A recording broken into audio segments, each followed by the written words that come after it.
Salut tout le monde. Alors vous n'êtes pas sans savoir que les derniers films et séries Marvel ont fait des fours. Ant-Man Quantumania, la série Secret War, de Marvels, dernièrement la série Echo, qui n'a pas l'air fameuse.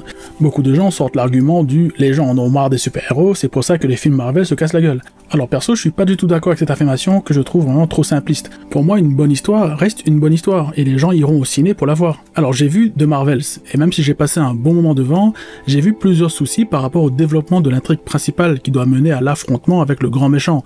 Bon, a priori, toujours Kang. Marvel a décidé pour les prochaines phases de partir sur de nouveaux personnages.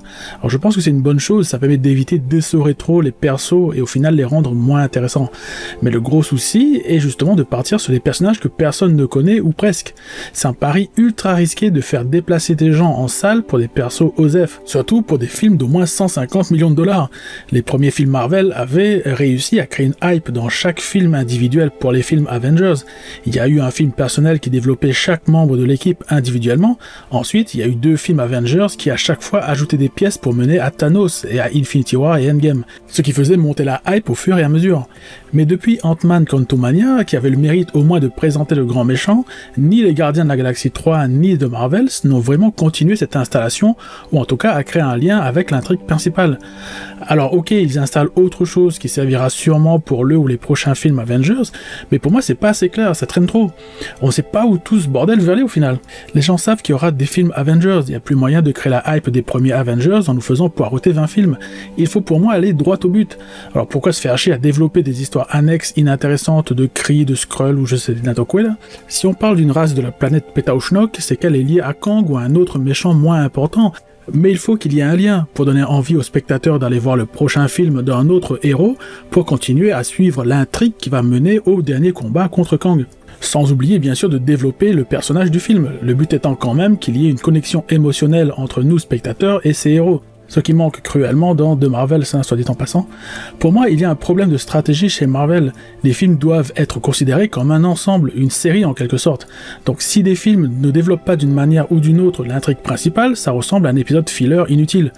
Bien sûr, je ne parle pas ici de la qualité des films en eux-mêmes, même si j'ai plutôt aimé les 3 derniers en date, Ant-Man, Les Gardiens 3 et The Marvels, mais le fait que l'intrigue principale n'avance pas est un gros problème pour moi. Alors, quelle stratégie utiliser selon moi? Alors, comme je disais, il n'est plus possible de recréer la hype des premiers Avengers, c'est fini, ça sera trop tard. Il faut aller droit au but. Présenter Kang dans Ant-Man a été une bonne idée, je pense.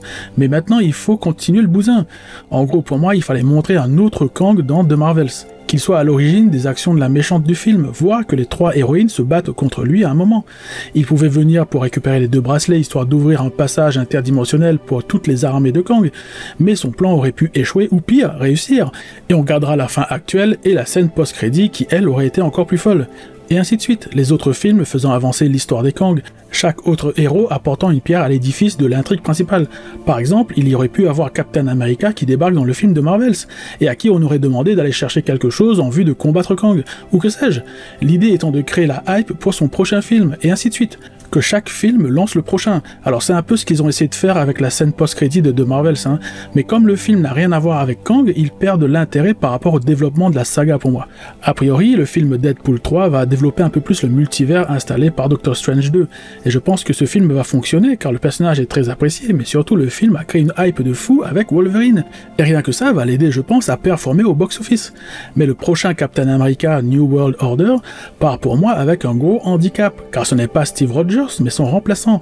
Si son histoire n'a rien à voir avec l'intrigue de la saga, ce film va aussi se planter, car les gens risquent de rien en avoir à faire de ce perso s'il n'y a pas Kang ou un truc de fou pour pousser les gens à aller en salle. C'est pour ça qu'il faut créer une hype autour du film, mais avec autre chose que uniquement son personnage principal, parce que ça je pense que ça ne suffira pas.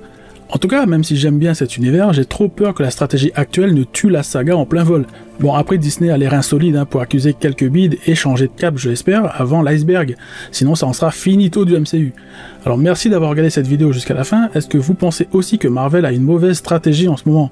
Ou pensez-vous que Marvel c'est fini? Que les gens en ont marre des super-héros et que c'est pour ça que les derniers Marvel n'ont pas bien fonctionné? Dites-le moi en commentaire. Merci pour votre attention, abonnez-vous pour plus de contenu et rendez-vous à la prochaine vidéo.